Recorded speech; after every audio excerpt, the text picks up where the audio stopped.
ক্যাপকাটে video editing করতে এসে content creator অথবা ভিডিও এডিটররা সবার প্রথমে যে জিনিসটাতে প্যারা খেয়ে থাকেন সেটা হচ্ছে ক্যাপকাটে বাংলা লেখা নিয়ে। তো আজকে আমরা হচ্ছে ক্যাপকাট দিয়ে মোবাইলে বাংলা লেখার দুইটা মেথড আর কি শিখবো। চলেন দেখি কিভাবে আমরা ক্যাপকাট দিয়ে মোবাইলে খুব সহজেই বাংলা লিখতে পারি। আমাদের বাংলা টেক্সট লেখার জন্য ক্যাপকাটে বাংলা ফন্ট আর কি ইনস্টল করে নিব। এর জন্য আমরা যেটা করব, আমরা হচ্ছে বাংলা ফন্ট ইনস্টল করব।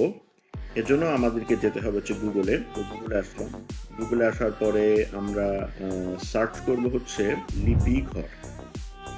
লিপিঘর লিখে আর কি সার্চ করব। তো আমরা দেখতে পাচ্ছি আমাদের স্ক্রিনে প্রথমেই যেই ওয়েবসাইটটা আর কি দেওয়া আছে লিপিঘর.com, এটা আর কি সিলেক্ট করব। সিলেক্ট করার পরে আমাদের ওয়েবসাইটটা চলে এসেছে লিপিঘরের। এখানে আমরা হচ্ছে ডান পাশে তিনটা দাগ দেখতে পাচ্ছি, এটা আর কি সিলেক্ট করব। সিলেক্ট করার পরে প্রথমে যে অপশনটা আছে ফ্রি ফন্ট, এই ফ্রি ফন্ট এই অপশনটাতে যাব। অ্যাড আসতে পারে আপনাদের, এরকম একটা আপনারা বন্ধ করে নেবেন। এখানে বিভিন্ন রকমের আর কি ফন্ট আমরা দেখতে পাচ্ছি। তো এখান থেকে যে কোনো একটা ফন্ট আমরা হচ্ছে ডাউনলোড করে নেব। আমি হচ্ছে এখান থেকে স্বাধীনতা 2.0 মাত্রা এই ফন্টটা আর কি ডাউনলোড করব। এই জন্য এই যে ডাউনলোড যে অপশনটা আছে, ডাউনলোড অপশনটা আর কি ক্লিক করলাম। ক্লিক করার পরে আমি একটু নিচে আসব, এখানে প্রচুর পরিমাণে অ্যাড আসবে। তো এখানে দেখতে পাচ্ছি নিচে একটা অপশন আছে ডাউনলোডের, এই ডাউনলোড অপশনটা আমি সিলেক্ট করে নিলাম। এখান থেকে অনুদান দিই এই জায়গাটার পাশে আমি যে আগ্রহী নই এটা আর কি সিলেক্ট করে নিলাম। এখান থেকে ডাউনলোড যে অপশনটা আছে, ডাউনলোড অপশনটা আমি অন করে দেবো। আমি দেখতে পাচ্ছি যে আমার ফোনে আমার এই ফন্টটি আর কি ডাউনলোড হয়ে গেছে। তো এখান থেকে বেরিয়ে যাব।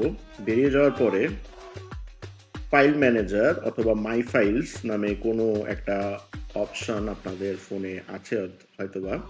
তো আমার এখানে হচ্ছে ফাইল ম্যানেজার একটা অপশন আছে, আমি ফাইল ম্যানেজার অপশনটা আর কি ক্লিক করে নিলাম। ক্লিক করে নেওয়ার পরে আপনাদের এরকম হয়তোবা ইন্টারফেস আসবে, যেখানে আমরা দেখতে পাবো হচ্ছে যে ডাউনলোড একটা অপশন আছে।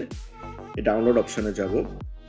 এখান থেকে আমি যে ফন্টটা আর কি ডাউনলোড করেছি এইটা আমি একটু খুঁজে বের করব যে ফন্টটা কোথায় আছে। তো আমি পেয়ে গেছি এই যে স্বাধীনতা 220 জিপ, এই ফাইলটাই।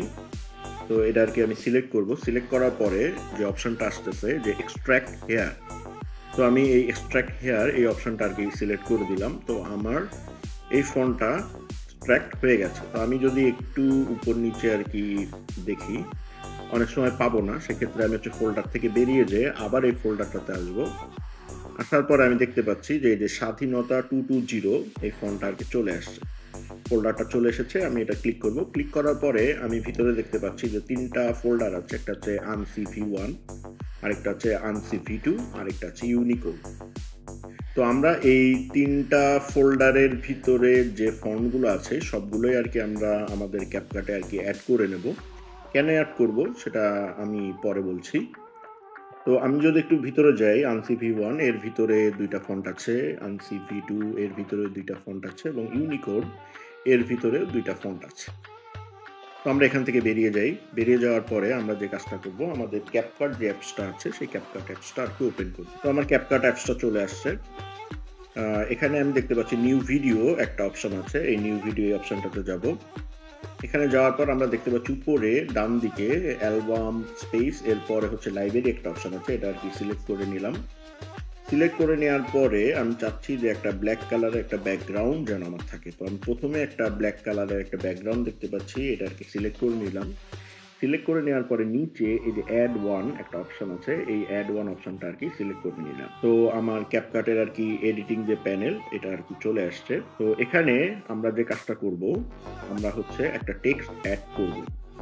তো টেক্সট অ্যাড করার জন্য আমরা যে কাজটা করতে পারি, আপনারা যদি একটু ভালো মতো খেয়াল করেন, তো টাইম লাইনের ভিতরে এই যে ব্ল্যাক যে ব্যাকগ্রাউন্ডটা আছে এর নিচে অ্যাড অডিও একটা অপশন আছে, এবং তার নিচে অ্যাড টেক্সট একটা অপশন আছে। তো এই অ্যাড টেক্সট থেকে আমরা টেক্সট অ্যাড করতে পারি, অথবা আরো নিচে আমরা যদি একটু খেয়াল করি যে এই যে আমরা নিচের দিকে দেখতে পাচ্ছি এডিট অডিও এবং টেক্সট একটা অপশন আছে, এই টেক্সট অপশন থেকেও আমরা টেক্সট অ্যাড করে নিতে পারি। তো আমরা এই নিচে এই টেক্সটটা আর কি ক্লিক করে এরপরে যে অপশনটা আসছে সেটা হচ্ছে অ্যাড টেক্সট।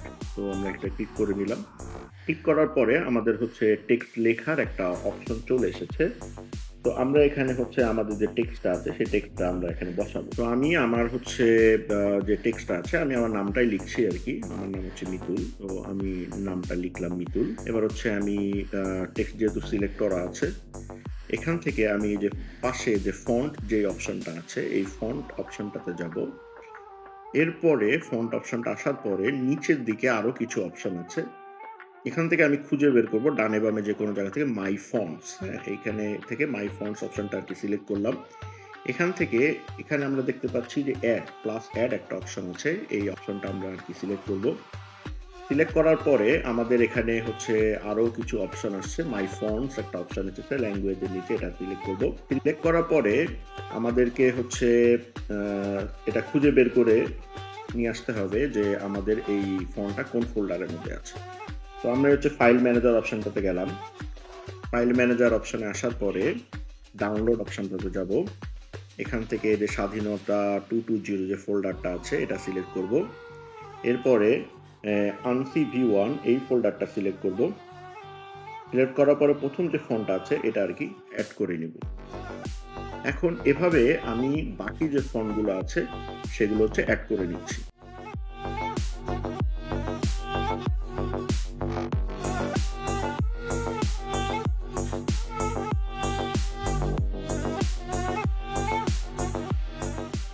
তো এভাবে আমি আমার সবগুলো ফন্ট আরকি ক্যাপকাটে আরকি ইনস্টল করে নিলাম। এখন আমরা যে কাজটা করব, তো আমরা আরকি এখানে আমাদের ফন্টগুলো এড হয়েছে সেটা আরকি চেক করে দেখব।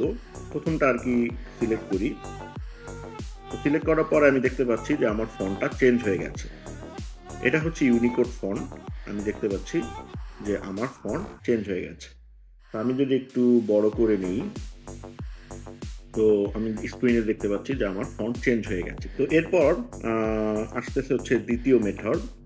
তো আমরা এর জন্য যে কাজটা করব, আমরা চলে যাব হচ্ছে আমাদের গুগলে আসলাম। গুগলে আসার পরে আমরা এখানে লিখব ইউনিকোড টু বিজয়। এরপর আমরা এখান থেকে যেকোনো একটা ওয়েবসাইট আরকি ব্যবহার করতে পারি। তো আমি এটা ব্যবহার করি। তো এখানে আমি লিখতেছি আরকি আমার নাম মিতুল। এবার নিচে ইউনিকোড টু বিজয় একটা অপশন আছে, এটা আরকি সিলেক্ট করলাম। সিলেক্ট করার পরে আমি দেখতে পাচ্ছি বিজয়ের আউটপুট যেটা আসছে সেটা হচ্ছে এরকম। তো এটা আরকি সিলেক্ট করব। সিলেক্ট করে নিয়ে এটাকে আমরা কপিও করতে পারি।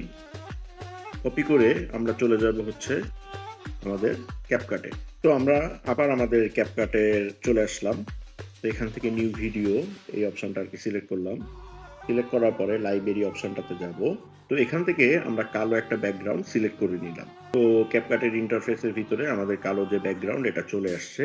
এখান থেকে আমরা হচ্ছে এখন টেক্সট অ্যাড করব। এই জন্য আমরা নিচে যে অপশনটা আছে টেক্সট, এই টেক্সট অপশনটা আর কি সিলেক্ট করলাম। এরপরে হচ্ছে অ্যাড টেক্সট।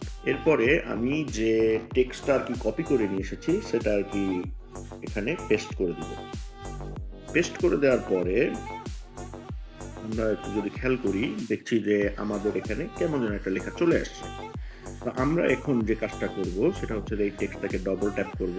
ডবল ট্যাপ করার পরে আমরা দেখতে পাচ্ছি মাই ফন্ট যে অপশনটা আছে এটা আর কি সিলেক্ট করলাম। সিলেক্ট করার পরে আপনারা হয়তো বা খেয়াল করেছিলেন যে প্রথমে আমরা যে ইউনিকোড যে ফন্ট দুটা ব্যবহার করেছিলাম সেটা যদি আমরা এখন সিলেক্ট করি, তো আমরা দেখতে পাবো যে আমাদের ফন্ট কিন্তু চেঞ্জ হচ্ছে না।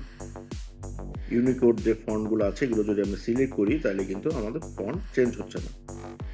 তো এরপরে যেটা করব, আপনারা জানেন আমরা কিন্তু আরো ২ টা ফোল্ডারের ফন্ট আরকি এড করেছিলাম, আনসি V1 এবং আনসি V2। তো এর মধ্যে যে ফন্টগুলো ছিল সেগুলো আমরা এখন একটু সিলেক্ট করে দেখি। তো আমরা দেখতে পাচ্ছি যে আমাদের ফন্ট কিন্তু চেঞ্জ হয়ে গেছে। তো এভাবে আপনারা চাইলে ইউনিকোড টু বিজয় কনভার্টার দিয়ে বাংলা ফন্ট ব্যবহার করতে পারবেন। তো এভাবে ২ টা মেথড এড করে আপনারা কিন্তু চাইলে খুব সহজে বাংলা টেক্সট ক্যাপকাটে লিখতে পারবেন। ভিডিওটা যদি ভালো লাগে তাহলে লাইক করুন, শেয়ার করুন আর সাবস্ক্রাইব করুন। ধন্যবাদ।